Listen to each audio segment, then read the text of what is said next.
Bintang primitif merupakan zona misterius yang mendekati inti asal-usul alam semesta. Karena menghasilkan harta yang tak terhitung jumlahnya, tempat tersebut menjadi godaan besar bagi miliaran ras serta orang-orang super kuat di alam semesta. Salah satunya kita akan diperlihatkan dengan seorang pejuang solo yang memiliki harta berbentuk limas merah, melepaskan kekuatan laser merah ke berbagai arah yang tak mampu dibendung oleh banyak pihak, sehingga terjadilah pembantaian sepihak. Pejuang solo memang tak boleh diremehkan. Dan inilah Swallowed Star The Movie, Battle of Primordial Star. Timeline cerita ini masih sejalan sama episode 219 yang terakhir saya upload ya teman-teman. Kata saya sih, kalian nonton movie-nya dulu supaya dapat pengalaman yang lebih imersif guys.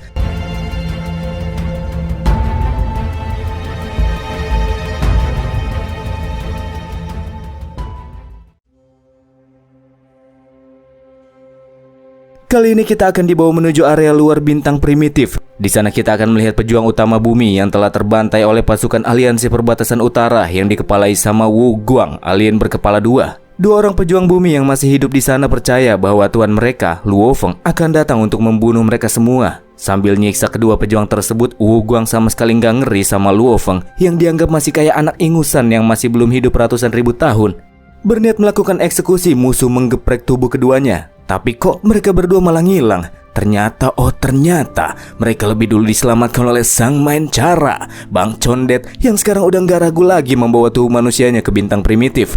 Bagi Luo Feng, para musuh-musuh di hadapannya hanyalah sampah aliansi perbatasan utara yang akan segera dirinya lenyapkan.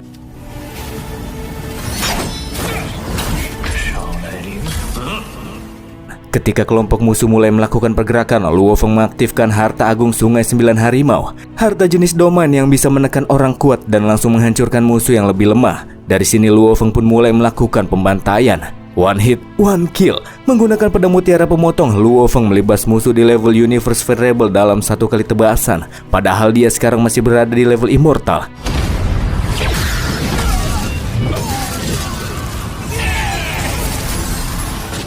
Wu Guang, si alien kepala dua yang sempat ngeremehin Luo Feng, jadi serius dan keluarin jurus pamungkasnya. Namun hujan serangan milik lawan bisa dibelokin arahnya sama sayap si Wu. Dan Luo Feng yang sama sekali nggak menerima damage mendaratkan tebasan cahaya emas buat eksekusi Wu Guang. Musuh yang kabur dihadang oleh tanduk emas. Dan pada akhirnya bantai-bantai lanjut dilakukan sama mereka berdua. Luo Feng menyelesaikan pertarungan dengan menyisakan dua orang musuh yang dibiarkan kabur, sama kayak jumlah para prajurit yang tersisa di pihaknya.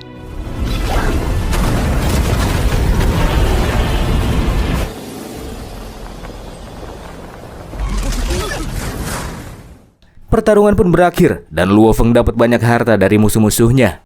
Alasan kenapa pasukan kecil dari bumi bisa ada di sana itu karena mereka dapat komando dari imigran alien bumi yang dipimpin oleh The Great Five Leviathan atau 5 kekuatan besar umat manusia. Mereka mendapatkan tugas melindungi pasukan utama yang mundur dari area sekitar lorong bintang primitif sampai akhirnya malah mendapatkan penyerangan. Di masa lalu, Luo Feng terpaksa harus menyerahkan setengah kendali bumi. Sejak saat itu, para imigran alien dengan latar belakang berpengaruh mulai datang dan memasuki bumi. Sebagai agen dari kekuatan besar, secara bertahap mereka juga merebut berbagai kewenangan, bahkan menindas warga asli bumi. Maka dari itulah Luo Feng berniat untuk mengumpulkan banyak harta di bintang primitif sebagai modal untuk bernegosiasi dengan 5 kekuatan besar, lalu merebut bumi seutuhnya dari tangan mereka. Kini total harta yang Luo Feng kumpulkan selama bertualang di bintang primitif kira-kira senilai 100 miliar Huan Yuan. Sedangkan target yang harus dia capai adalah 10 triliun Huan Yuan. Untuk bisa mendapatkan kembali kedaulatan bumi, jumlah yang terkumpul kayaknya masih sangat jauh dari harapan. Makanya supaya nggak buang-buang waktu, Luo Feng langsung masuk ke bintang primitif dan mencari harta yang lebih banyak lagi.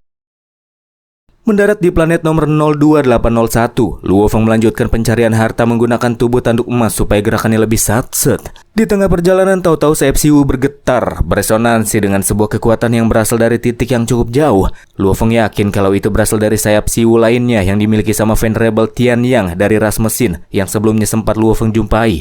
Karena masih satu kesatuan dengan sayapnya, bila bisa mendapatkan milik musuh, tentu saja Luo Feng akan mendapatkan keuntungan. Nggak pakai cacicu, Luo Feng langsung berangkat ke TKP. Ternyata bukan cuma Luo Feng yang ngincer Venerable Tian Yang, tapi ada juga sosok kuat lain berasal dari aliansi Thorn yang menginginkan harta yang dibawa oleh Tian Yang. Di saat yang sama, mereka juga mendapati ada entitas lain yang sedang bergerak cepat menuju lokasi Tian Yang. Ketika tiba di tujuan, Luo Feng tak menemui siapapun di sana. Berpikir musuh kabur melalui lorong yang terhubung ke tempat berbeda, Luo Feng pun ikut masuk ke dalamnya. Tak lama setelah keluar dari lorong, Luo Feng mendapatkan serangan nggak berdamage dari targetnya, Venerable Tianyang. 20.000 tahun sudah keduanya tak bertemu. Tianyang ngerasa beruntung karena si tanduk emas sekarang malah datang sendiri menemuinya untuk memberikan sayapnya. Padahal kemenangan masih belum ditentukan, tapi musuh udah pede abis. Luo Feng kembali aktifin sungai 9 harimaunya yang kemudian saling berbentrokan sama domain magma musuh.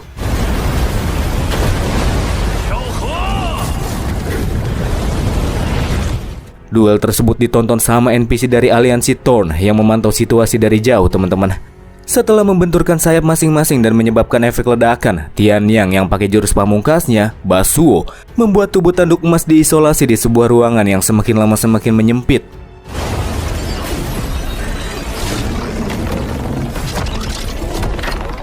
Luo Feng meloloskan diri menggunakan teleportasi ruang, serta mendaratkan serangan balik sundulan tanduk kepada musuhnya. Dalam sekejap sekitar area berubah menjadi sungai emas. Itu adalah efek dari harta agung Luo Feng yang lebih mendominasi.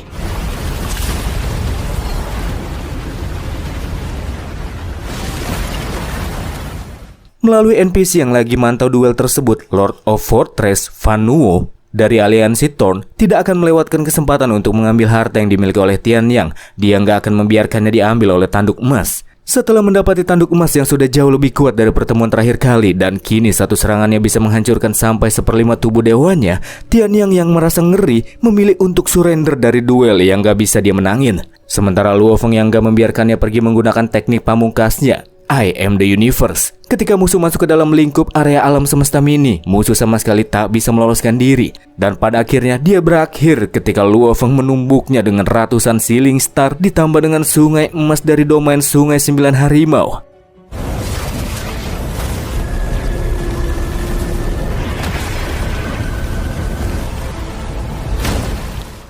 Kematian Tianyang membuat Luo Feng berhasil mendapatkan sayap siwu lainnya. Luo Feng juga menemukan sebuah harta yang cukup mencolok berbentuk 5 warna merah darah. Itu adalah Mirror Stone yang mengandung hukum ruang yang sangat kuat. Tekanannya setara dengan harta agung tingkat tertinggi. Bahkan ada rumor yang mengatakan jika harta tersebut berkaitan erat dengan rahasia tertinggi di dalam bintang primitif. Harta agung biasa saja nilainya bisa sampai 10 triliun Huan Yuan. Itu 10 miliar kali lipat dari harta yang dulu Luo Feng tukar dengan kedaulatan atas bumi. Makanya dengan memanfaatkan Mirror Stone, Luo Feng yakin kalau dia bisa melakukan negosiasi dengan 5 kekuatan besar.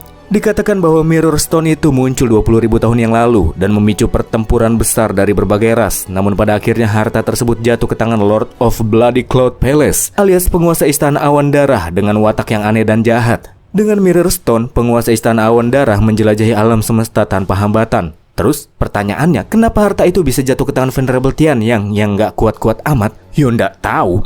Tak lama setelah Luo Feng menyatukan kedua sayap siwu dan membuatnya menjadi semakin kuat, Bang Condet dapat penyerangan dari makhluk yang bisa melepaskan tanaman berduri. Dan itu adalah serangan dari Fan Nuo dari aliansi Thorn. Fan Nuo telah mencapai level Overlord yang dikatakan sebagai ambang batas puncak Universe Venerable. Makhluk spesial dan langka yang memiliki tingkat gen kehidupan 1000 kali, yang membuat ukuran tubuhnya melebihi 1 juta kilometer. Teknik bakatnya yang disebut transplantasi bisa membuatnya memiliki 2 klon.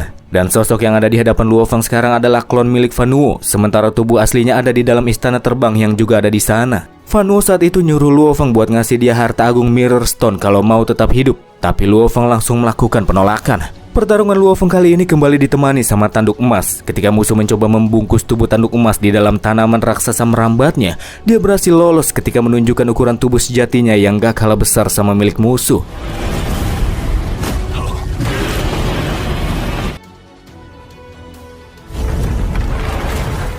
Luo Feng menjatuhkan klon besar musuh menggunakan teknik pedang cahaya kabutnya, sementara tanduk emas ngincer istana terbang yang membawa tubuh asli Fan Nuo.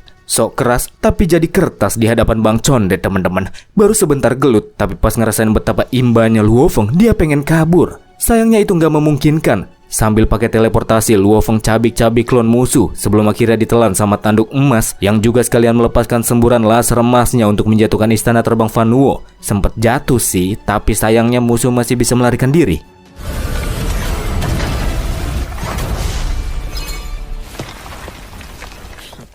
Penyerangan yang baru saja Luo Feng terima tak lain itu karena Mirror Stone yang diinginkan oleh banyak pihak. Di lain hal, Luo Feng juga kini bisa merasakan dari jarak yang sangat jauh. Terasa tekanan kekuatan yang mengerikan berasal dari wilayah merah darah milik penguasa istana awan darah. Kalau dia lagi nyari Mirror Stone sih bisa sangat gaswat urusannya. Ngerasa merinding, Luo Feng pun langsung cabut dari TKP.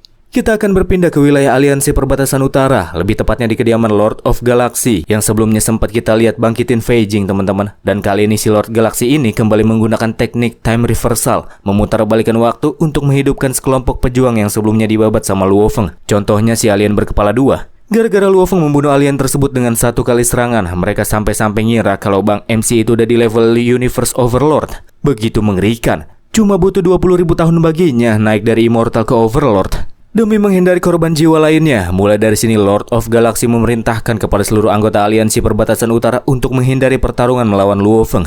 Informasi tersebut juga akan dibagikan kepada ras demon, ras serangga, dan ras mesin. Sehingga pihak aliansi perbatasan utara nggak usah turun tangan langsung buat lenyapin Luo Feng. Di gudang harta Lord Chaos, setelah melakukan identifikasi, Mirror Stone dinilai sebesar 20 poin harta agung. Poin itu lebih besar nilainya daripada harta sungai 9 harimau Luo Feng. Luo Feng juga udah memberikan kabar kepada para petinggi 5 kekuatan besar, jadi sekarang dia hanya perlu menunggu kelanjutannya dari mereka. Walaupun sudah mendapatkan Mirror Stone sebagai modal untuk melakukan negosiasi, mendapatkan hak atas bumi seutuhnya, Luo Feng yakin itu tetap tidak akan mudah. Nggak mau cuman mengandalkan modal saja, sambil nunggu balasan dari 5 kekuatan besar, Luo Feng akan mempercepat pelatihannya dan berusaha menembus level Universe Venerable. Karena dia tahu, pada akhirnya kekuatan adalah solusi terbaik. Beralih sebentar ke tempat berkumpulnya para petinggi dari masing-masing 5 kekuatan besar umat manusia yang lagi pada bahas kalau Mirror Stone itu sangat penting bagi ras mereka. Jadi mereka harus meminta Luo Feng untuk menyerahkan harta tersebut kepada ras. Dan karena Luo Feng merupakan sosok yang kuat dan sangat bisa diandalkan dari ras manusia, mereka akan memikirkan cara negosiasi yang benar. Pokoknya jangan sampai deh kejadian si Yandi sampai terulang kembali. Mereka pada nggak tahu aja kalau Yandi atau si Kaisar Api itu adalah senior Luo Feng dari Guru Zhou Sanke. Singkatnya, setelah Luo Feng menerima kabar, dia langsung masuk ke dalam ruang sidang melalui alam semesta virtual. Selain ada Lord Chaos yang udah pasti bakalan belain Luo Feng, ada juga para pemimpin dari 4 kekuatan besar manusia lainnya. Kayak Lord Huang Jian dari Aliansi Tentara Bayaran Alam Semesta, Lord Peng Dong dari Bank Galaksi Alam Semesta, Lord Qing Dong dari Bank Pertama Alam Semesta, serta sang pendiri Great X Arena yang juga disebut sebagai pemimpin tertinggi manusia. Lord Chaos ngasih tahu kalau hukum ruang yang ada di dalam Mirror Stone itu sangat berguna untuk membina para pejuang dari ras mereka. Abis denger itu, Luo Feng bilang kepada gurunya kalau dia bersedia untuk menyerahkan Mirror Stone kepada ras. Pendiri Great X langsung muji-muji Luo Feng yang dibilang emang mantep, dan supaya nggak merasa rugi, mereka juga akan memberikan kompensasi kepada Luo Feng. Langsung to the point, Luo Feng ungkapin kalau dia hanya memiliki satu permintaan, dan itu adalah kembalikan bumi. Sedangkan untuk para imigran yang tinggal di sana harus pergi semuanya, angkat kaki dari bumi. Menyampaikan sedikit argumennya, Lord Qing Dong bilang kalau setiap tahunnya bumi itu mampu melahirkan banyak bayi imigran berbakat untuk ras manusia, dan hal itu sangat penting teruntuk masa depan ras. Dan dengan seluruh pencapaian Luo Feng, Lord Peng Gong yakin jika di masa depan Luo Feng akan menjadi anggota sidang keputusan tertinggi di masa depan. Jadi dia harus mengutamakan kepentingan ras dulu. Luo Feng langsung ungkapin keresahannya. Kalau disuruh berjuang buat ras sih, Luo Feng gak bakalan menolak. Tapi apa artinya semua itu kalau dia gak bisa lindungin kampung kelahirannya? Lord Huang Jian tahu-tahu langsung marah-marah, ngerasa kalau Mirror Stone itu masih belum sebanding untuk ditukar sama bumi. Tuh orang sempat bikin Luo Feng kesel. Lord Chaos di sini belain muridnya, menyampaikan jika dulu perusahaan semesta virtual hanya menghabiskan 50 miliar Huan Yuan. Nilainya nggak seberapa kalau dibandingin sama Mirror Stone. Tapi tahu-tahu omongan Lord Chaos dipotong sama pendiri Great X yang bilang kalau hal ini menyangkut kepentingan bangkit atau jatuhnya ras, bukan masalah perbandingan nilai uangnya. Jadi Luo Feng disuruh buat ajuin permintaan lain. Tentu saja Luo Feng gak mau yang lain. Terlebih dia juga sudah melihat jika bertahun-tahun warga bumi selalu mengalami penindasan dan ketidakadilan dari para imigran yang terlalu arogan. Sebagai pemimpin bumi, Luo Feng merasa memikul tanggung jawab untuk memerdekakan tanah airnya. Karena keinginan Luo Feng tak bisa diterima, pada akhirnya sidang pun ditutup dengan para pemimpin kekuatan besar yang pergi meninggalkan ruang sidang. Ya, Luo Feng udah tahu kalau hal ini gak akan mudah, tapi dia akan terus berjuang supaya bumi bisa merdeka. Beralih ke pertemuan yang dilakukan oleh petinggi ras demon, ras serangga, dan ras mesin. Godfather of Rush Machine, si ayah yang bentuknya kayak lampu disco, menyampaikan jika aliansi perbatasan utara telah menyebarkan peringatan ke seluruh alam semesta agar anggotanya tak bermusuhan lagi sama Luo Feng. Meng Yao, ancestor dari ras demon, ngerasa jika Luo Feng merupakan ancaman yang nyata. Padahal masih immortal, tapi bisa melahap sosok yang levelnya jauh di atasnya sekalipun telah dikepung. Menurut Queen, si Ratu Serangga, orang-orang aliansi perbatasan utara itu sengaja nyebarin informasi tentang Luo Feng supaya pihak lain mengambil tindakan untuk melenyapkan Luo Feng tanpa harus mengotori tangan mereka dan menerima kerugian yang lebih besar. Tapi tetep, masalahnya ada sama Luo Feng yang kalau dibiarin terus, maka dia bakalan tumbuh jadi semakin kuat lagi. Sampai bisa-bisa dia jadi penguasa kota kekacauan kedua setelah Lord Chaos. Kalau itu terjadi, maka yang kena dampaknya adalah teritori yang dekat sama ras manusia, yakni ras demon, serangga, sama mesin. Jadi berapapun biaya yang harus dibayar, Luo Feng harus disingkirkan. Setelah mendapatkan Mirror Stone, Luo Feng sekarang fokus latihan di sekte Dewa Leluhur. Mereka nggak bisa gegabah nyerang Luo Feng di tempat tersebut, karena kalau nggak, mereka bakalan kena serangan dari danau Aurora 5 warna yang bahkan nggak bisa ditanggung sama Universe Master. Belum lagi, mereka juga harus berseteru dengan pihak sekte Dewa Leluhur setelahnya. Maka dari itulah, untuk menghindari permusuhan dengan sekte Dewa Leluhur, mereka bertiga berniat untuk menyewa sosok super kuat yang biasanya main solo dan udah mencapai level True God, kayak Founders of Black Universe atau Sitting Mountain Gaze, yakni Zhou Sanke. Lah, mereka pada kagak tahu kalau itu gurunya Luo Feng, coy. Tentu saja bayarannya nggak sedikit. Setidaknya mereka harus masing-masing membayar dengan 3 harta agung terbaik yang mereka miliki. Meskipun biayanya besar, namun ketiganya sepakat untuk melakukannya. Bersamaan dengan itu, pertemuan mereka pun dibubarkan.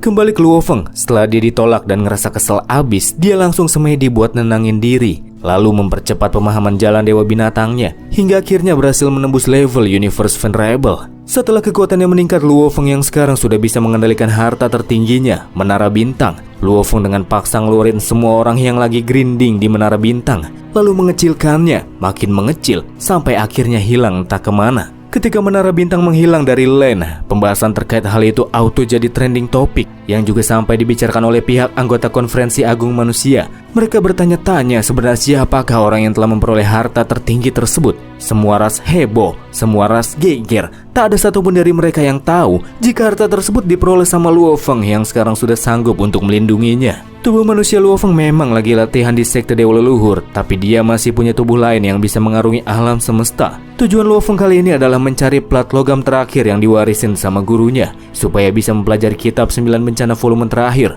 lalu berlatih sampai mencapai tingkatan gen sempurna. Itu akan menjadi hari di mana Luo Feng bisa mendapatkan kembali bumi dengan bermodalkan kekuatan.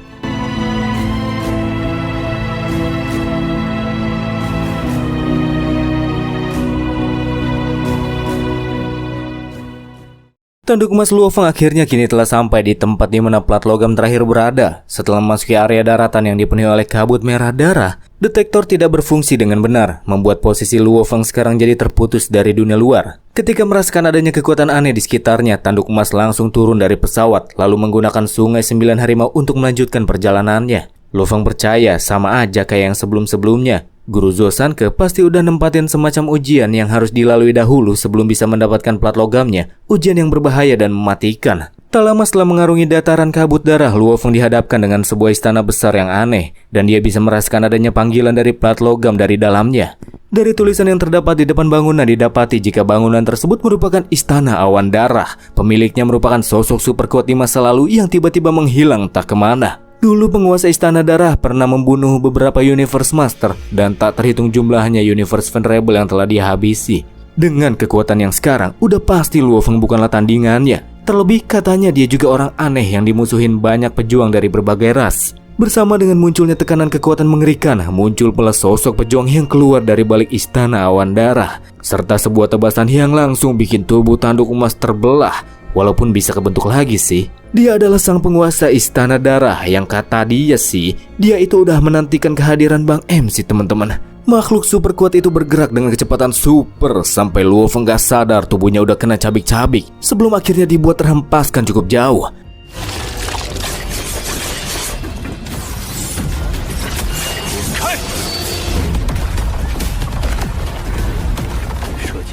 Coba melakukan serangan balik, Luo Feng melepaskan jurus ketiga dari diagram bintang, bintang api penembus. Hanya saja serangan Luo Feng langsung ditangkal cuma dengan sekali jentikan jari penguasa Istana Awan Darah. Musuh masih terlalu imba untuknya.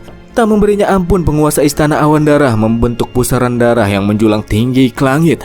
Gak bisa menahannya, Luo Feng pun terhanyut masuk ke dalam pusaran mengerikan tersebut.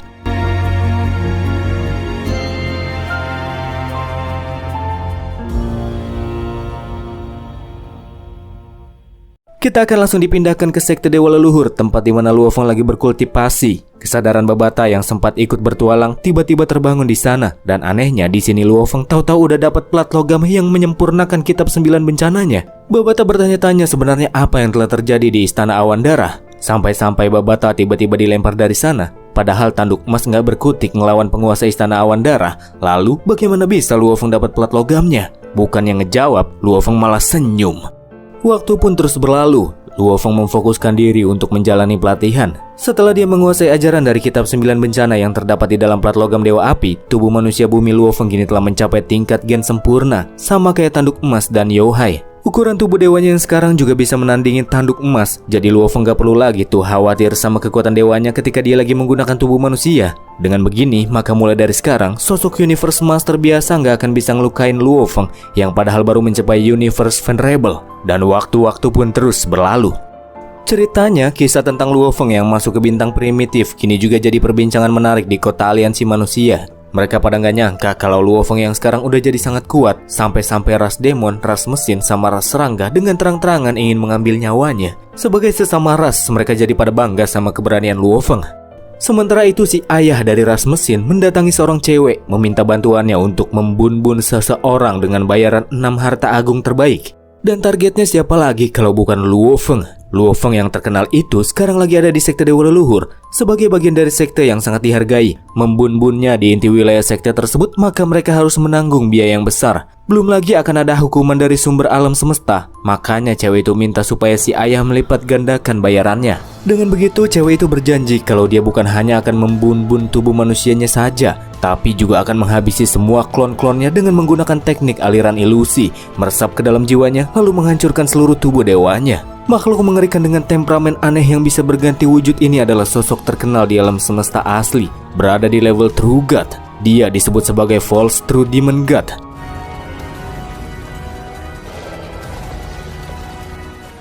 Kembali ke Luo Feng, setelah sekian lama berlatih dan menghabiskan banyak tahun-tahun terlewati, akhirnya dia bisa kembali mendapatkan kedaulatan atas bumi. Luo Feng sampai nggak sadar kalau semua yang dia lihat itu sebenarnya cuma sekedar ilusi yang dibentuk oleh False True Demon God. Dia ngasih tahu kalau dia akan membunuh Luo Feng atas permintaan 3 kekuatan besar. Karena akan segera mati di tangannya, Luo Feng mesti berbangga diri, ungkapnya. Harusnya sih Luo Feng mokat di sini, tapi dia mendapatkan perlindungan dari sebuah jimat sekali pakai dari sekte Dewa Leluhur. Jimat tersebut adalah harta agung cermin aurora emas. False True Demon God merasa kesal gara-gara dia telah membuang satu serangannya dengan percuma. Tapi di serangan kali ini dia berpikir nggak bakalan ada kegagalan lainnya.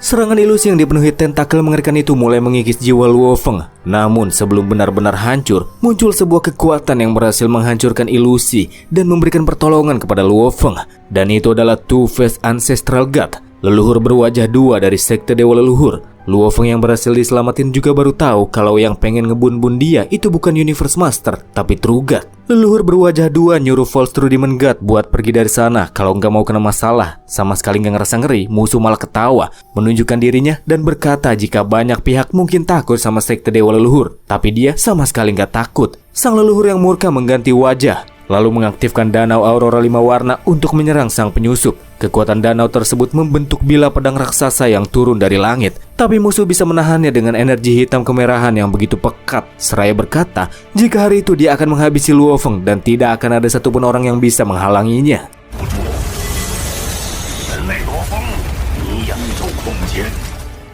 Tubuh kecil Luo Feng kemudian ditangkap sama False True Demon God. Namun tiba-tiba saja muncul rantai-rantai emas yang mengekang pergerakannya dan perlahan membuat tubuhnya mulai memudar. Itu adalah rantai sumber alam semesta asal yang akan muncul di saat seseorang menyerang anggota sekte yang mendapatkan anugerah berkat dari alam semesta asal. Musuh ngerasa kesal kalau saja mereka bertarung di lautan alam semesta. Jelas si muka 2 gak bakalan bisa ngalahin dia. Sebelum tubuhnya benar-benar menghilang, False True Demon God janji bakalan bikin sekte Dewa Leluhur merasakan akibatnya karena telah membuatnya murka. Terlebih ketika mereka berada di lautan alam semesta.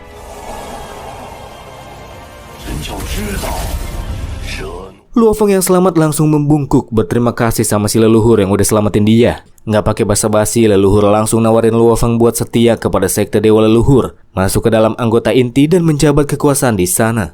Tawaran menarik itu diberikan karena leluhur ngerasa Luo Feng itu sosok yang paling bisa diandalkan di dalam sekte Dewa Leluhur. Hanya saja menerima tawaran tersebut maka artinya Luo Feng harus memutuskan hubungannya dengan ras manusia dan hidup selamanya di sekte Dewa Leluhur. Makanya di sini Luo Feng melakukan penolakan. Baginya ras dan kampung halaman tidak bisa dirinya tinggalkan begitu saja. Leluhur ngomong kalau kali ini dia bisa selamat itu karena bantuan sekte Dewa Leluhur. Terus gimana kalau nanti Luo Feng dapat serangan dari sosok kuat lainnya? Intinya selama Luo Feng setia kepada sekte Dewa Leluhur, maka para penguasa yang ada di sekte akan memberikan perlindungan kepadanya sampai Luo Feng menembus tingkat Universe Master. Kalau Luo Feng udah mencapai tahap itu dan suatu saat ada pihak lain yang mencoba untuk menyerangnya, maka bakalan muncul hukuman mengerikan dari sumber alam semesta asal sehingga Luo Feng gak perlu khawatir lagi sama hidup dan mati. Luo Feng kemudian diberikan waktu 3 hari untuk memikirkan tawaran tersebut. Kalau Luo Feng tetap nolak dan nantinya dia diserang sama musuh lainnya, maka leluhur berwajah dua gak bakalan memberinya bantuan lagi.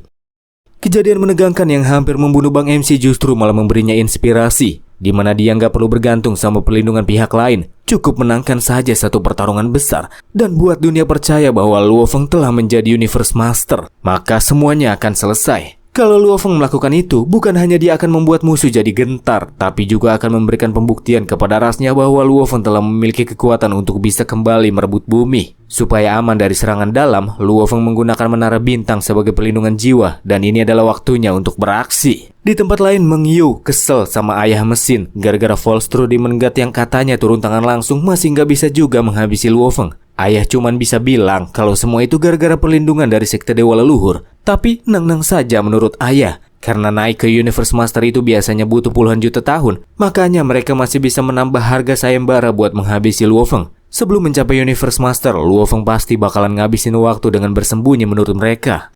Luo Feng yakin kalau pihak kuat yang ngincer nyawanya bakalan mikir kayak gitu. Makanya dia bakalan bikin gebrakan dengan melakukan hal yang sebaliknya dan bikin musuh pada terkejut. Kini Luo Feng telah memahami sepenuhnya tingkatan kelima Jalan Dewa Binatang dan selanjutnya adalah waktunya untuk melakukan serangan balik.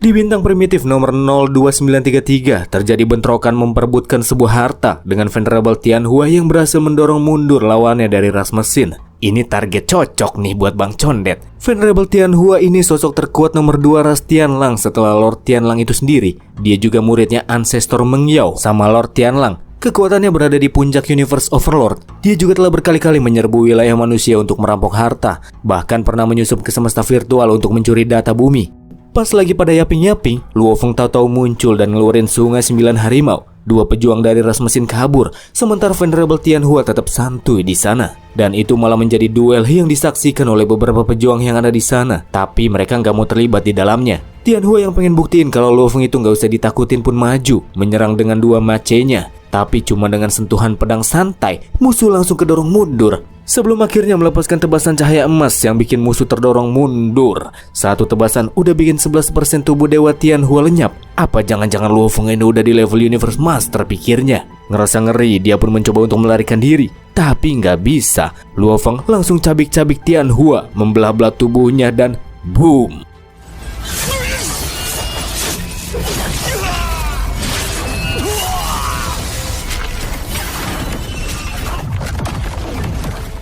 Ledakan kebiruan itu menandakan telah gugurnya Venerable Tianhua yang dikenal begitu superior. Para penonton langsung pada cabut buat ngelaporin kejadian tersebut kepada ras mereka masing-masing, bahwa Luo Feng muncul di permukaan dengan kekuatan yang lebih ngeri dari sebelumnya. Justru itulah yang Luo Feng harapkan, kabar tentang dirinya tersebar ke seluruh ras di alam semesta.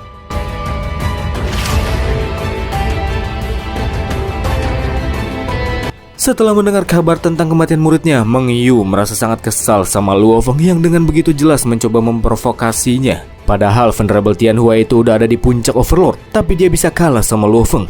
Queen berpikir, apa jangan-jangan Luo Feng ini udah di level Universe Master ya? Kalau benar, maka Luo Feng hebat bisa melakukan terobosan dengan cepat. Dan kalau anggapan itu salah, justru Meng Yu tambah khawatir. Jika belum menerobos Universe Master sudah sekuat itu, gimana jadinya nanti kalau dia benar-benar berhasil menerobosnya? Ya, apapun itu, karena sekarang Luo Feng sudah meninggalkan sekte Dewa Leluhur, Meng Yu menyarankan agar masing-masing dari ras mereka mengirimkan Universe Master untuk melakukan pengepungan kepada Luo Feng. Meng Yu dan pihaknya akan menurunkan Lord Tongling dan Lord Shen Huo. Yang satunya punya tubuh dewa super besar dan yang satunya lagi sudah menguasai dengan sempurna jalan dewa binatang. Ras mesin akan mengirimkan 3 Universe Master. Selain itu, si ayah juga akan menghubungi pihak aliansi perbatasan utara, aliansi binatang raksasa angkasa, dan semua kekuatan yang merasa khawatir terhadap kebangkitan ras manusia. Sedangkan ras serangga akan menurunkan Lord Banfu, sosok jenius yang hanya terlahir sekali dalam ratusan era. Sebenarnya Lord Banfu itu orangnya males, tapi Queen punya caranya sendiri untuk membuatnya bergerak. Di kediamannya, Banfu dapat kabar kalau dia disuruh pergi ke bintang primitif buat mengambil nyawa seseorang, dan itu adalah Luo Feng. Banfu sebenarnya melakukan penolakan, tapi Queen bilangin kalau Luo Feng itu nggak boleh diremehin. Jika di masa depan dia bentrokan sama Luo Feng, maka ras serangga nggak akan membantunya, ungkap si Queen. Queen di sini intinya bilang kalau Banfu itu bisa aja kalah sama Luo Feng, dan itulah yang bikin dia tertarik dan milih buat ikut ke bintang primitif. Luo Feng yang lagi semedi dapat kabar dari gurunya jika berbagai kekuatan besar telah mengirim sejumlah Universe Master dan ribuan Universe Venerable menuju bintang primitif. Sangat jelas jika ketiga ras itu bersiap untuk mengerahkan kekuatan besar dalam menghadapi Luo Feng. Jadi Luo Feng harus berhati-hati dalam setiap langkah yang akan dia ambil selanjutnya. Dan jika situasinya sudah benar-benar mendesak, Luo Feng disuruh gurunya buat ledakin diri aja. Babata mendeteksi di antara kekuatan yang mendekati Bang MC, di antaranya tidak sedikit yang memiliki kekuatan Universe Master. Yang paling dekat dengan posisinya adalah Lord Shen Huo dari ras Demon. Terkait masalah tersebut, untungnya Luo Feng juga udah bikin persiapan. Pertama-tama dia akan membiarkan tanduk emas main-main dulu sama lawan yang paling dekat. Ribuan kekuatan dari 3 ras kini telah mengepung di seluruh area bintang primitif 02933. Musuh yakin jika Luo Feng gak bakalan bisa kabur kemana-mana. Lord Shen Huo yang terlihat sudah tiba di sana langsung memulai pencariannya dan akan memberikan kabar setelah koordinat Luo Feng ditemukan. Di tengah-tengah pencarian dia merasakan kekuatan sungai emas dari harta agung Doman yang biasa Luo Feng gunakan. Tapi pas tiba di TKP, bukannya ketemu Luo Feng, dia malah ketemu sama si tanduk emas. Lord Shen Huo tanya kenapa harta punya Luo Feng bisa ada di tangan makhluk besar tersebut. Tanduk emas menjawab jika Luo Feng adalah teman hidup dan matinya. Itulah alasan kenapa dia bisa meminjam harta sungai 9 harimau. Lewati dulu mayatku untuk bisa bertemu dengannya, X tanduk emas. Pada akhirnya pertarungan yang berlangsung di udara pun terjadi. Sementara tanduk emas terbang di depan, Shen Huo yang mirip Tamus ini ngikutin dari belakang sambil lepasin serangan ribuan tumbukan meteor api. Karena ngerasa hubungan tanduk emas dengan Luo Feng gak biasa, Shen Huo akan menghajar tanduk emas supaya nantinya Luo Feng keluar dari kandang. Dia nggak tahu kalau dia itu lagi dipancing sama Luo Feng menuju daratan kabut darah.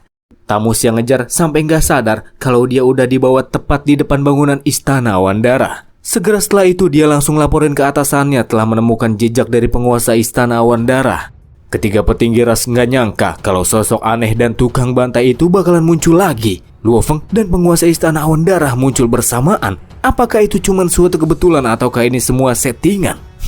Mang Yu tiba-tiba ngamuk-ngamuk setelah dapat kabar tersebut. Pasalnya dulu ada banyak lord kuat tak terhitung jumlahnya yang mati di tangan penguasa istana awan darah. Dan sekarang karena semua kekuatan sedang menuju bintang primitif, kekuatan-kekuatan itu akan sekalian dimanfaatkan untuk menyelesaikan dendam lama dan dendam baru sekaligus. Dengan itu diputuskan pembagian pasukan. Setengah lagi lanjut melakukan pengepungan terhadap Luo Feng. Karena Banfu akan menangani Luo Feng, jadi sebagian besar Universe Master akan dikirim untuk bertarung melawan penguasa istana awan darah yang lebih mengerikan. Di antara kekuatan yang dikirim untuk menghabisi penguasa istana awan darah ada penguasa tanduk emas teman-teman yang punya dendam lama. Ada juga si Lord of Galaxy dari aliansi perbatasan utara. Dia juga punya dendam sama penguasa istana awan darah yang dulu pernah membantai aliansi perbatasan utara. Baru saja muncul di permukaan, tapi penguasa istana awan darah sudah memancing banyak perhatian penguasa kuat. Dan inilah waktunya pertunjukan dimulai, kata Luo Feng. Di tempat Luo Feng nampak udah ada ribuan pasukan Universe Venerable yang terus menyisir area sekitar dan terus memperkecil jaraknya. Hanya tinggal menunggu waktu sampai posisi Luo Feng terdeteksi.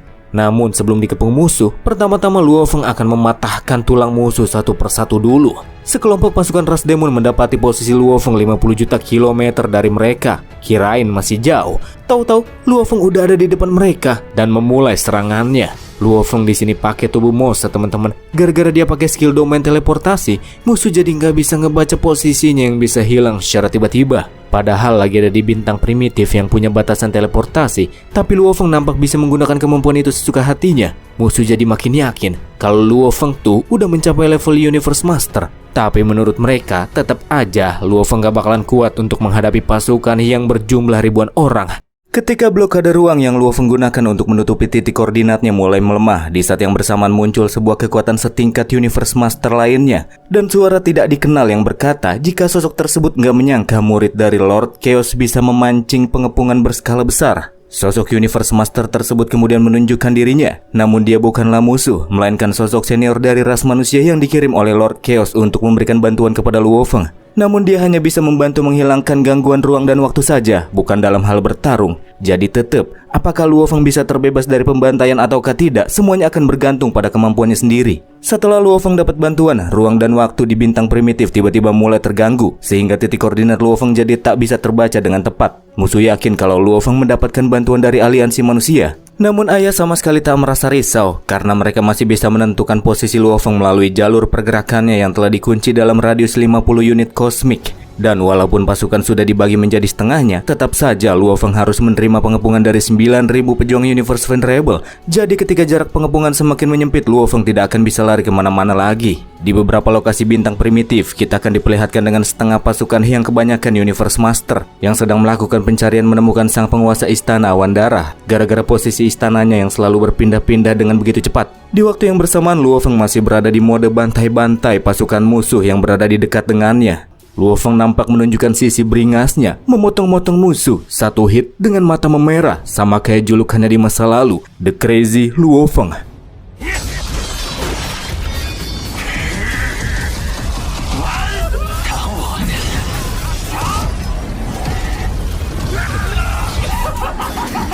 Di tengah-tengah pertarungan, daratan mulai tertutupi oleh lautan dengan air berwarna hitam. Lautan yang terbentuk dari harta agung domain yang dikenal sebagai Floating Mountain Sea. Harta yang dimiliki oleh seorang Universe Master dari ras demon, Lord Tongling. Dikatakan bahwa Lord Tongling ini merupakan makhluk spesial yang telah ada sejak awal kelahiran alam semesta. Makhluk yang memiliki tubuh raksasa. Kemunculannya melemahkan kemampuan sang senior yang sekarang hanya bisa menekan sebagian tekanan dari harta agung domain lautan hitam Lord Tongling. Jadi Luofeng harus menahan sisa tekanan yang diberikan oleh musuhnya. Ketika Luofeng diterjang oleh lautan hitam, dia menghentikan aksi bantai-bantainya dulu dan mencari lokasi aman terlebih dahulu dari serangan lawan. Setelah merasakan secara langsung, Luofeng merasakan jika di dalam gelombang lautan hitam tersebut terkandung tak terhitung tumbukan energi setingkat bintang neutron. Kalau nggak punya pertahanan zira bencana, udah pasti Luofeng bakalan hanyut ke dalamnya dan kesulitan untuk bisa meloloskan diri. Lord Tongling yang melihat Luofeng mampu bertahan mengakui kalau Luofeng itu bukan cuma modal berani saja, dia memang memiliki kemampuan yang cukup untuk menyombongkan dirinya. Abis yap-yap kayak gitu, Lord Tongling jadi tambah heran kenapa Luofeng bisa bertahan dalam waktu yang cukup lama setelah menerima tumbukan dari harta agung domainnya, yang padahal itu bisa dengan mudah menekan sosok Universe Overlord. Apakah itu karena Luofeng telah menerobos Universe Master, ataukah itu hanya karena dia memiliki harta agung yang luar biasa? Pihak musuh semakin dibuat keheranan. Queen yakin kalau Luofeng yang santai itu pasti ujung-ujungnya bakalan milih buat meledakkan dirinya, tapi segalanya akan berubah ketika Lord Banfu datang untuk mengurusnya.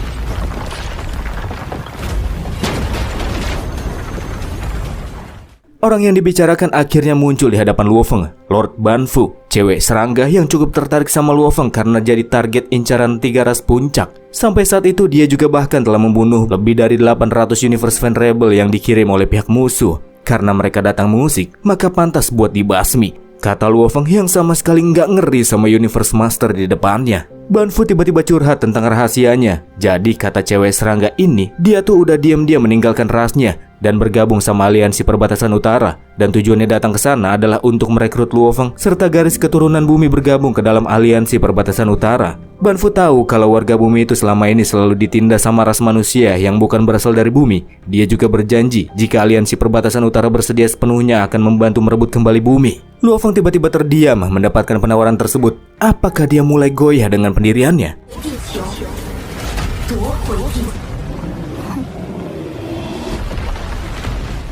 Beralih ke bintang primitif 03129, Tamus yang melakukan pengejaran akhirnya bisa mencapai bangunan Istana Awan Darah yang telah berhenti berpindah tempat. Penguasa Istana Awan Darah sengaja melakukannya karena dia pengen ngasih kesempatan buat Tamus untuk ngelawan dia. Dan ya, akhirnya terjadi bentrokan di antara dua makhluk super tersebut. Di awal pertarungan keduanya terlihat berada di level yang sama dan bisa bertukar serangan sampai menerima luka yang diberikan oleh masing-masing pihak.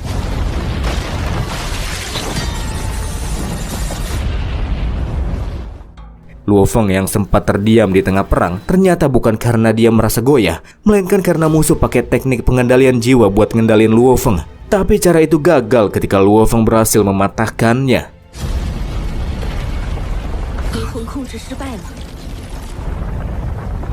Ban Fu sendiri sangat diandalkan sebagai makhluk yang akan mengurus Luo Feng. Sebagai ahli ilusi yang sangat kuat, Queen sempat memintanya untuk mengendalikan jiwa Luo Feng. Kalau rencana itu gagal, maka Ban Fu akan beralih ke rencana kedua, yakni meresapi jiwa Luo Feng dan menghabisinya, serta membuat semua klon miliknya musnah tak tersisa. Sekalipun Luo Feng nantinya bisa dibangkitin lagi pakai teknik pembalikan waktu, dia akan kehilangan banyak hal, seperti harta agung miliknya yang sangat berharga. Dan ya, sekarang Ban Fu mulai mempersiapkan rencana kedua. Di arah lain, setelah menyadari musuh yang sangat ahli dalam ilusi, Luo Feng pun mulai menjauhkan diri darinya. Tapi pelarian Luo Feng dihalang-halangi sama Lord Tongling yang memanfaatkan lautan hitam buat menerjang Luo Feng dengan lebih intens. Gak cuma itu, Ban Fu juga membentuk sebuah tubuh serangga raksasa dari ribuan pasukan yang dia miliki buat menghentikan Luo Feng.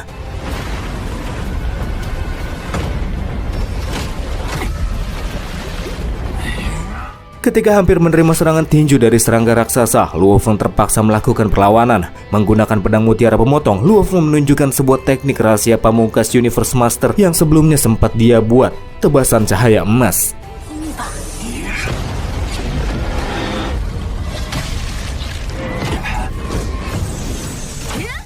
Ketika serangga raksasa itu tumbang, mereka mulai berpencar dan membentuk formasi pengepungan baru dan mengunci Luo Feng di pusatnya. Formasi musuh nampak seperti mata-mata besar yang mengandung kekuatan ilusi dan mencoba untuk masuk ke dalam jiwa Luo Feng untuk menghancurkannya. Memang sangat kuat serangan jiwa itu, tapi sebelum memulai perang, Luo Feng sudah melakukan persiapan sehingga jiwa Luo Feng gak bisa diacak-acak dengan gampang. Pertahanan jiwa Luo Feng mampu meniadakan serangan yang meresap ke dalam tubuhnya. Ledakan kekuatan jiwanya juga sampai membuat formasi yang dipasang oleh musuh jadi buyar. Kalau pengen nyerang jiwa, serangan kayak gini sih masih belum cukup untuk menghabisiku, kata Luo Feng.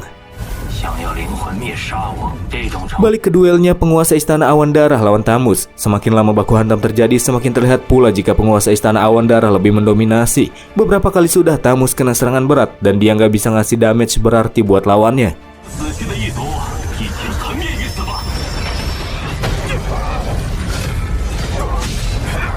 Ketika menerima serangan berat yang membuat tubuhnya hancur, tubuh dewanya lenyap sebesar 32% dan terbentuk ulang kembali. Tamus mulai ngerasa ragu untuk melanjutkan duel. Sebentar kita akan flashback ke saat di mana tanduk emas Luo Feng lagi ditekan sama pusaran darah yang dikeluarin penguasa Istana Awan Darah. Pas Luo Feng lagi ngeri-ngerinya, siapa sangka penguasa tukang bantai itu berubah jadi guru Zhou Sanke. Taunya penguasa Istana Awan Darah adalah salah satu klon yang dibuat sama kakek guru, teman-teman. Dan identitas dari klon tersebut sengaja dibuat spesial buat murid terakhirnya itu. Menjadi sosok penguasa terkuat di alam semesta itu merupakan hal yang sulit. Makhluk seperti itu harus ditempa dalam api dan darah. Sedangkan Luo Feng yang masih terikat sama ras manusia, dia nggak bisa dengan bebas bertarung dan ditempa dalam darah dan api. Itulah kenapa kakek guru menyiapkan identitas penguasa Istana Awan Darah yang gila, supaya Luo Feng bisa dengan bebas berkelana kemana saja dan melakukan apa saja tanpa terikat oleh suatu faksi. Kakek guru kemudian memberikan mutiara awan darah yang akan mengubah aura jiwa Luo Feng setelah digunakan sebagai zirah penyamaran. Dengan begitu, maka identitas dan Istana Awan Darah akan jadi milik Luo Feng. Ini sih nyiksa murid sendiri, kata Luo Feng. Mengingat penguasa Istana Awan Darah kan punya musuh di mana-mana, bahkan banyak kan yang pengen bunuh dia daripada bunuh Luo Feng. Ya, terus kenapa? Takut, kata kakek guru. Tapi Luo Feng langsung menerimanya. Terlihat setelah menggunakan mutiara awan darah, tubuh si tanduk emas langsung berubah jadi tubuh penguasa Istana Awan Darah. Sedangkan untuk menopang tubuh manusia, nantinya Luo Feng akan memakai menara bintang sebagai senjata pendamping, sedangkan Sealing Star dan yang lainnya akan digunakan untuk memperkuat pertahanan jiwanya. Dengan begitu maka Luo Feng gak perlu terlalu khawatir ketika si tanduk emas sedang tak berada di sisinya. Dan kini sambil terus mendorong mundur Tamus, Luo Feng rasa meskipun identitas penguasa Istana Awan Darah akan mendatangkan musuh yang tak terhitung jumlahnya, justru dia akan memanfaatkannya untuk memecah perhatian musuh dan memberikan sedikit ruang gerak teruntuk tubuh manusianya. Tamus yang bertarung dengan menggunakan tubuh klonnya dan gak bisa bertahan dari serangan penguasa Istana Awan Darah pada akhirnya memilih untuk meledakkan diri.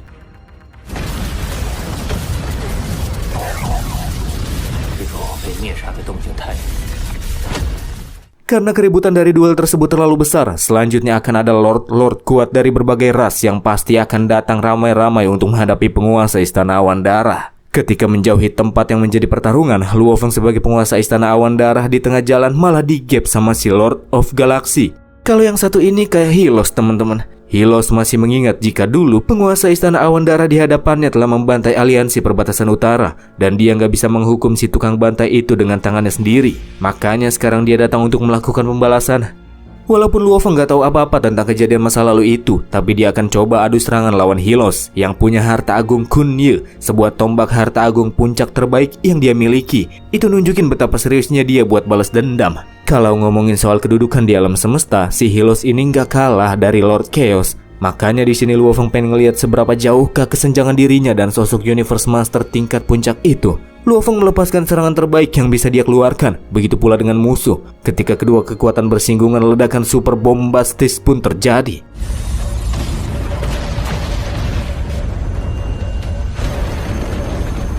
Balik ke Luo Feng manusia, dan dia kini kembali masuk ke mode barbar, bantai-bantai pasukan serangga yang macam-macam sama dia. Rencana pertama Ban Fu gagal, begitupun dengan rencana kedua. Maka nggak ada pilihan lain lagi selain memilih rencana ketiga dan terakhir, yaitu dari sisi materi, Ban Fu akan memusnahkan Luo Feng. Alias dia cuma bisa musnahin tubuh klon manusianya aja supaya bisa dapat harta agungnya. Menyerang dengan gencar-gencaran, para serangga kembali membentuk tubuh raksasa. Ditambah dengan lautan hitam Lord Tongling yang bikin Luo Feng kesusahan. Posisi musuh sekarang terbilang lebih unggul. Sangat sulit bagi Luo Feng untuk bertahan dari serangan gabungan lawan dan menunggu kesempatan buat balik menyerang. Kepungan terhadap Luo Feng semakin lama semakin menyempit. Di sisi lain penguasa Istana Awan Darah dihadang oleh Lord of Galaxy. Ketika bos musuh menganggap jika dendam lama dan dendam baru keduanya akan segera diselesaikan, di tengah pertarungan penguasa Istana Awan Darah kena jurus malam kelam musuh. Dia masuk ke dalam sebuah alam semesta mini yang begitu gelap. Meskipun Luo Feng berhasil meloloskan diri dengan menebas ruang gelap tersebut, namun posisinya yang kurang menguntungkan masih belum berubah.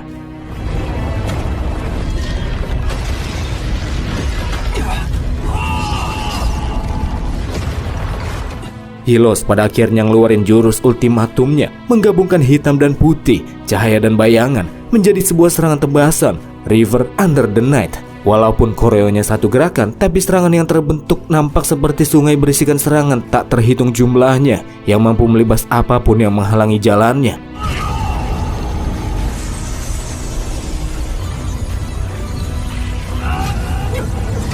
Sedangkan Luo Feng yang kena serangan gabungan, pergerakannya dibatasi oleh barir isolasi Ban Fu yang bikin dia nggak bisa kemana-mana, memaksanya menerima serangan dari berbagai arah. Sekarang, Luo Feng manusia sama Luo Feng versi penguasa Istana Awan Darah sama-sama berada dalam keadaan terdesak oleh musuh.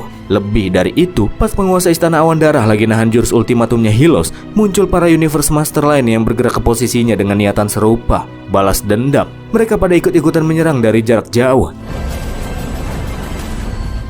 Pihak musuh mikir kalau mereka tuh pasti bakalan menang. Namun arus kemenangan mereka mulai berbalik ketika klon 10.000 sungai Lord Chaos, Qian Baohe, datang memberikan bantuan. Sambil menggulung musuh dalam ombak, Lord Chaos ngomong kalau kedua Universe Master yang nyerang muridnya sama sekali gak ada malu-malunya. Tapi musuh bodoh amat. Sekalipun Lord Chaos ikut campur, pokoknya mereka harus tetap menghabisi Luo Feng apapun yang terjadi. Sungai emas kehijauan Tuan Guru ditahan oleh sungai hitam Lord Tongling. Sementara Ban Fu nyerang Luo Feng dengan memasukkannya ke dalam domainnya.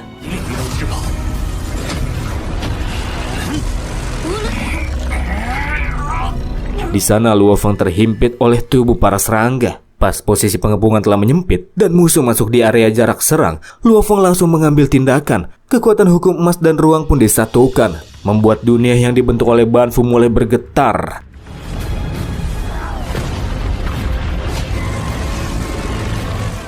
Sementara penguasa Istana Awan Darah menggunakan senjata miliknya yang terbentuk dari menara bintang. Dia melakukan gerakan berputar untuk menciptakan pusaran yang mampu menghambat laju dari serangan ultimatum Hylos. Pusaran yang juga bikin para Universe Master di kejauhan tersedot ke dalamnya. Momen itu Luo Feng manfaatin buat eksekusi musuh yang lagi terhanyut di dalam pusaran.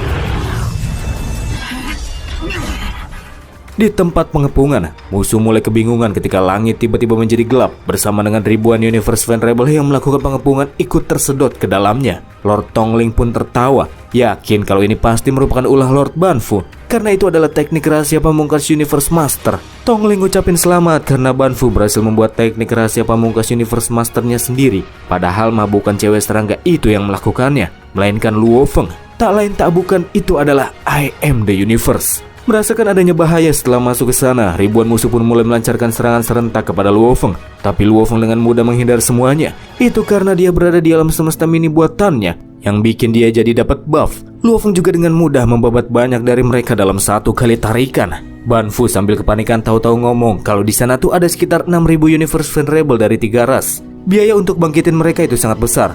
Nanti Luo Feng pasti diincar brutal-brutalan sama 3 ras tersebut katanya. Lah, terus? Sambil ketawa dan lanjut bantai-bantai musuhnya, Luo Feng ngomong, padahal mereka juga udah berkali-kali pengen ngebunuh dan ngehancurin jiwanya sampai nggak bisa bangkit selama-lamanya. Tapi sekarang malah pengen negosiasi. Mimpi kali. Mati semua lu di sini, kata Luo Feng yang ledakin alam semesta mininya, membuat ribuan musuh menghilang dalam sekejap.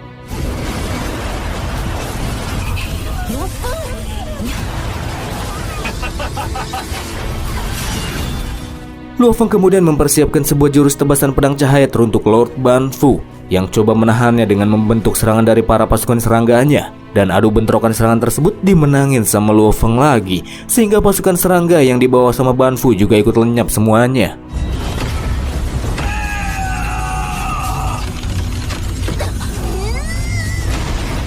Hujan harta pun terjadi di sana setelah 6.000 Universe Venerable mati di tangan Luo Feng. Ban Fu yang masih gak mau kalah melepaskan rentetan serangan balik jarak jauh sambil menghindari setiap serangan yang datang. Luo Feng mikir kalau hasil pertarungannya sudah melampaui harapan awal, jadi gak perlulah buat terus lanjut dan maksain dirinya. Akhirnya bersama Tuan Guru, Luo Feng pun menghilang dari medan pertempuran. Pertempuran tersebut jelas memberikan kerugian yang sangat parah bagi ketiga ras yang membentuk rencana pengepungan Luo Feng. Karena Lord Ban Fu saja dibikin gak berdaya, apalagi Universe Master lainnya. Masalah terkait Luo Feng urus nanti saja. Untuk sekarang mereka akan fokus untuk menghabisi penguasa Istana Awan Darah. Para Universe Master yang datang ke sana langsung kena mental setelah pada masuk ke dalam pusaran. Di arah lain, Hylos nggak nyangka kalau penguasa Istana Awan Darah mampu menanggung dengan mudah teknik rahasia miliknya yang paling kuat. Tubuh dewanya juga nggak banyak terkuras. Hylos sekarang jadi ngerasa ragu buat lanjut baku hantam. Musuh lain di kejauhan juga nggak nyangka kalau penguasa Istana Awan Darah ternyata punya kekuatan yang nggak masuk akal. Dibunuh nggak bisa, diusik nggak berani. Kalau kayak gini sih, mending nggak usah lah cari gara-gara sama orang gila kayak gitu, kata mereka. Karena musuh malah pada diam, terceming-ceming. Pada akhirnya penguasa Istana Awan Darah izin pamit, pergi dari sana dengan istananya. Perang besar kali ini bikin Luo Feng dapat harta segunung-gunung, serta identitas baru sebagai penguasa Istana Awan Darah. Segalanya berakhir dengan sempurna. Kakek guru yang habis mendengar prestasi muridnya di bintang primitif melakukan video call, berkata jika kemajuan Luo Feng yang begitu pesat membuat senjatanya kini sudah tak lagi bisa mengimbangi kekuatannya. Maka dari itulah di sini kakek guru memberikan Warblade Zhan Yue buat sang murid. Itu merupakan harta agung puncak yang sengaja ditempa spesial buat Bang Condet. Dalam pertarungan ini Luo Feng mengalahkan Tian Hua dan Ban Fu, 6.000 Venerable, dan mendapatkan banyak harta, bahkan senjata baru yang lebih kuat dari sebelumnya. Kalau udah gini sih, siapa lagi yang berani meragukan kekuatan Bang MC? Dalam sidang keputusan tertinggi manusia, akhirnya diputuskan secara resmi para petinggi mengakui Luo Feng sebagai Universe Master ke-19 dari ras manusia. Dan setelah namanya mengguncang bintang primitif, Luo Feng juga dianggap telah layak untuk duduk di sisi para petinggi manusia. Dan kepemilikan bumi sepenuhnya dikembalikan untuknya.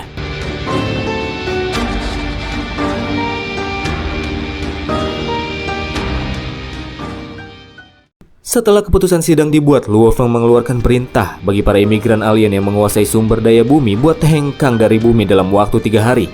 Setelah melalui perjuangan yang sangat panjang, akhirnya Luo Feng sekarang ada di titik di mana dia sudah tak lagi membutuhkan kekuatan dan bergantung pada pihak luar, seperti bumi yang bisa dia jaga dengan kekuatannya sendiri. Dan itulah ending bahagia dari Swallow Star Battle of Primordial Star. Terima kasih buat kalian yang udah nonton teman-teman. Like jika suka, like jika tak suka. Sampai bertemu lagi di like jika suka, like jika suka, dislike jika tidak suka, like jika suka.